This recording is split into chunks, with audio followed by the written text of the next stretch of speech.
So this will be the concluding installment of our lecture on national monuments whose boundaries have recently been reduced, which is in essence the first time in history that such a thing has ever occurred. Interestingly enough, about Bears Ears, no monument in history has received more publicity. And the reason for that is the extraordinary beauty of this landscape. I do want to point out to you what are called the goosenecks of the San Juan River. And so you can see the geological formations there, and the river actually winds around from the very bottom left. You can see a little bit of water right about in the middle, and then the river winds around that first gooseneck. That's what it's called, the geological formation. And then you can see it coming back down around between, right in the middle of the photograph, another gooseneck, which is to the right. So you just have this incredible scenery, like the Grand Canyon, although a lot of people are familiar with the Grand Canyon, and very few people have heard of the goosenecks of the San Juan River.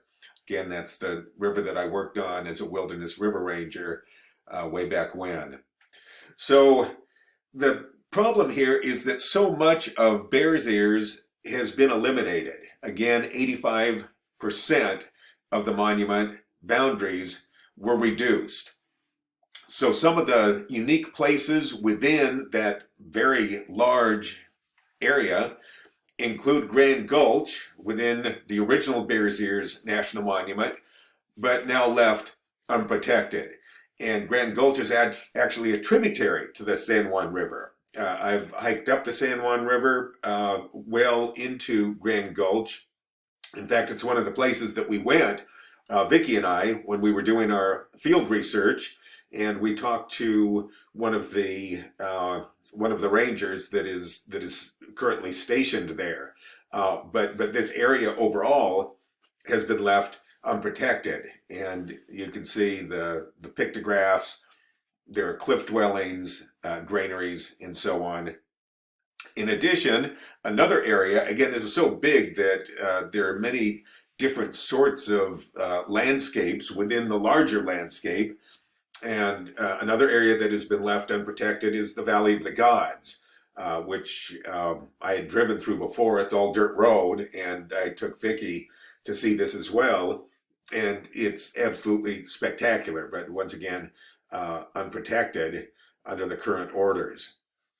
So what's happened is visitation to Cedar Mesa, which encompasses much of the Bears Ears area, Cedar Mesa, there is no end in sight to the increased visitation, almost exponential, by people who are hoping to see the area now, before in fact it is destroyed.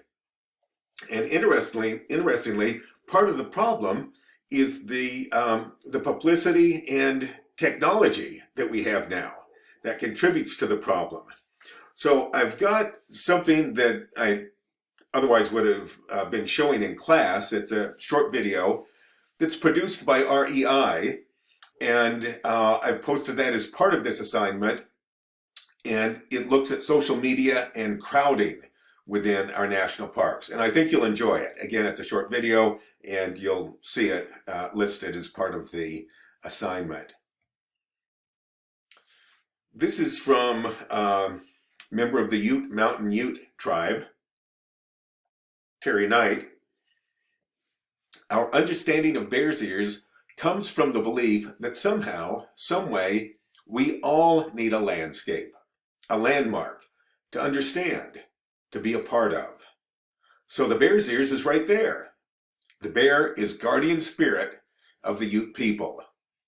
So this is important, how the Bears Ears are symbolic in a deeply spiritual sense for so many of the sovereign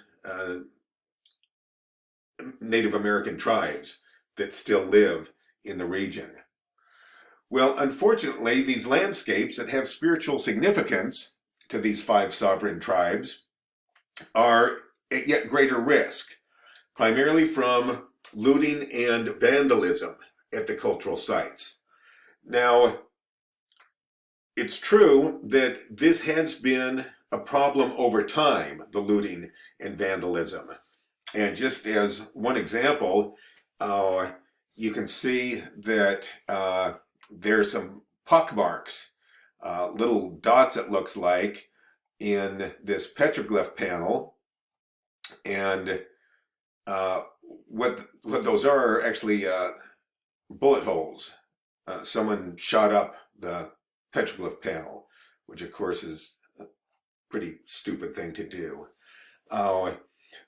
Something else that's occurring, and that is there is what's called antiquity theft, whereby people are digging up the cultural sites and looking for baskets and pottery.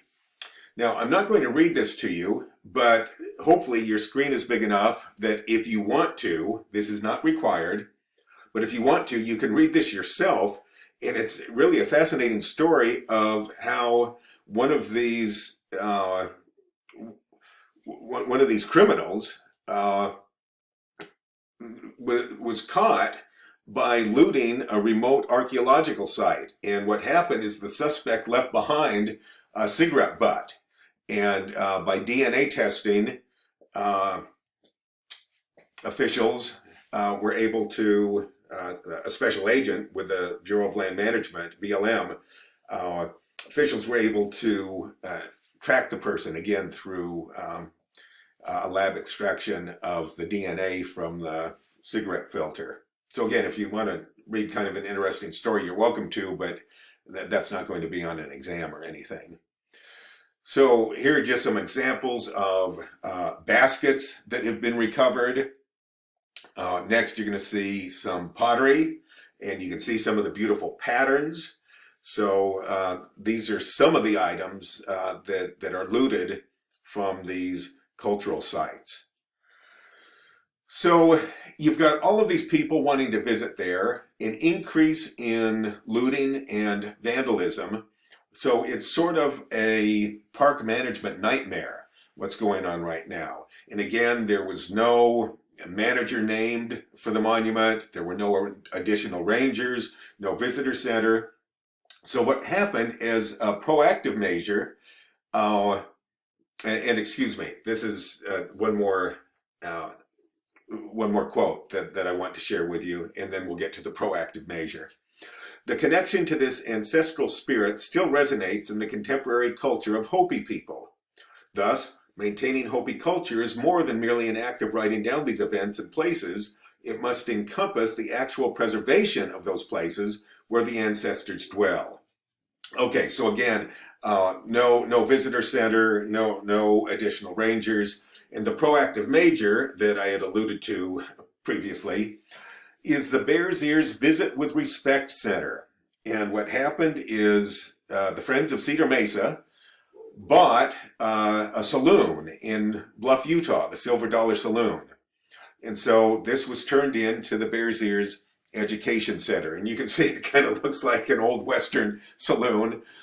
And it turns out when I was the Wilderness River Ranger stationed in Bluff, sometimes I'd walk up the dirt road and keep the bartender company. So here it is, the Bears Ears Education Center. And when I was there, it actually had not opened yet. I was actually able to talk to one of the officials at Friends at Cedar Mesa, and we were able to get a nice tour of the education center, even though it had not yet opened up to the public. So that is incidentally something that is available to the public now. And the idea is to educate people as to the significance of these places and what they mean to the 5 sovereign tribes and what things were like in our history 1,000 years ago for the indigenous people who lived here. One of the things that the Bears Ears Education Center promotes, and this certainly has to do with good interpretation in protecting our park lands or our monument lands, are what they call house rules. Keep your feet off the furniture. In other words, don't get too close to the cliff dwellings and so on. Don't take the knickknacks, like the pieces of pottery or things like that. Don't eat in the living room because that's going to attract ants and other insects. The living room, again, being within the confines of the cliff dwelling itself. No slumber parties. Don't sleep in the cliff dwellings. Don't holler in the house. This is an area, again, that has spiritual significance to Native American Indians. So the respectful thing to do is to be quiet. Sign the register, not the rocks. And also, I've added as part of this assignment an article that I wrote called Bears Ears: Sacred Lands Imperiled, which appeared in Legacy magazine. And so you'll have a chance to look at that as part of the assignment as well. It's interesting because the American Indian tribes believe in signs. And the original boundaries, that is the boundaries that were established when the National Monument was proclaimed by Barack Obama, the American Indian tribes believed that those original boundaries tell a story. And so I want to show you something here. Here's a map of the original boundaries of the Bears Ears. And I've done this in class with students before, and about half can see it and about half can't. So if you can't see this, that's okay. But I do want to point out to you what Native Americans see on this map for Bears Ears. And that is, first of all, a feather at the top, and that would be the region at the very top here where it says Indian Creek and then up. That would represent a feather, okay? And then imagine that you are looking at the head, just the head of a bear sideways. In other words, the bear's profile.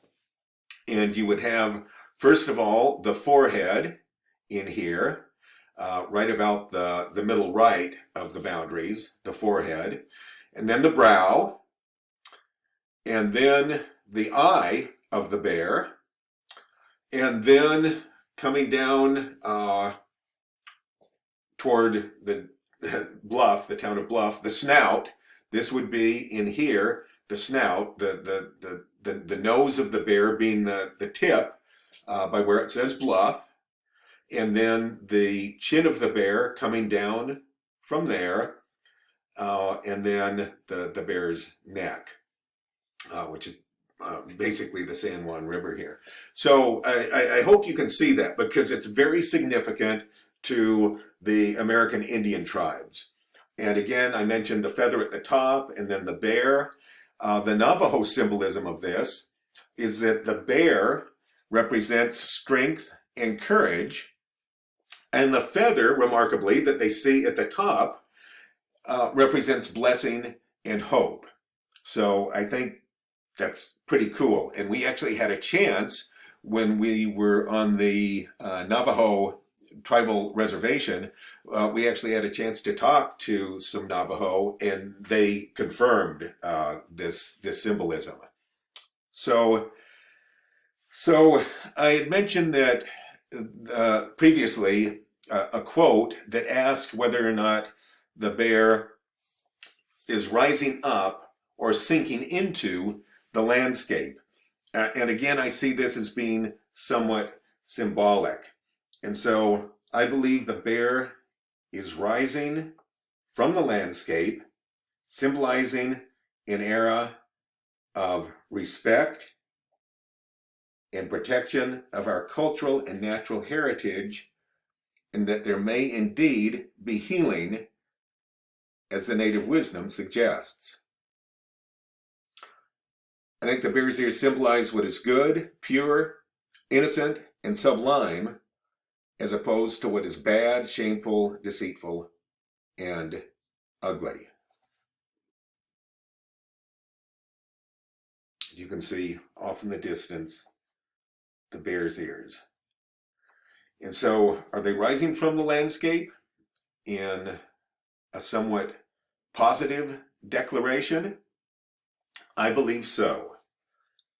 Yes, rising from the center of the southeastern Utah landscape and visible from every direction are twin buttes so pronounced, so distinctive, so monumental, so prominent, so commanding, that in each of the native languages of the region, their name is the same. Hoon Nakvut, Shashja, Quiyagatu Nukavachi, Anch on Lash Ak Daway, or Bears Ears.